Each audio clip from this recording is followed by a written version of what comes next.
a decline, as market fears of the US defaulting on its debt have been reignited, following news reports that legislative leaders have arrived at an impasse. In this report, we aim to present the recent fundamental and economic news releases that impacted the US stock markets. Look ahead at the upcoming events that could affect their performance.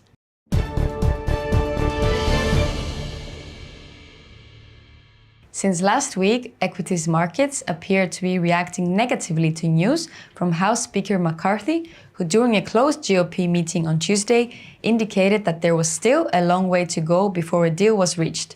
This came as a surprise to onlookers, as last week's post-meeting statements indicated that the US would not be allowed to default. However, it appears that the talks did not proceed according to plan, as the two sides remain at odds over key issues such as raising taxes and closing tax loopholes for oil and pharmaceutical companies, alongside the spending allocation assigned to military operations, thus raising the prospect of the US potentially defaulting on its debt, which according to Treasury Secretary Yellen could be as soon as June 1st. Furthermore, aiding to decline in the Dow Jones 30 index could have been the release of the US preliminary manufacturing PMI figures, which indicated that the US manufacturing industry is experiencing a contraction, and the figure below 50, which serves as cutoff point between expansion and contraction, may imply a worsening economic outlook for companies registered in the industrial heavyweight Dow Jones 30 index, thus feeling the heat. However, equity traders may be more concerned with the release of the FOMC's May meeting minutes, which are due during today's American session.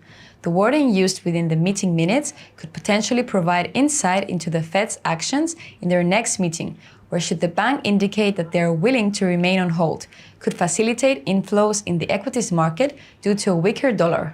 Yet the release of US core PCE rates for April on Friday should provide a greater degree of clarity for the next potential move of the Fed in regards to interest rates, since they are the Fed's favorite method for measuring inflation. Aiding to the fall of Nasdaq 100 yesterday, which has gone roach over the past few weeks due to the AI-induced hype, was the report surrounding the tech giant Apple as the EU competition regulators appealed to the bloc's highest court, aiming to force the company to pay back $14.3 billion worth of taxes to Irish authorities.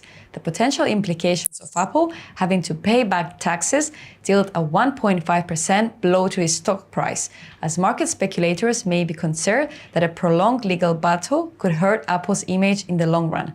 In addition, a legal battle could eat away from the company's profits during a period where the global economy is expected to enter a recession. Thus, any unnecessary expenses could further weaken the stock. Thank you for watching.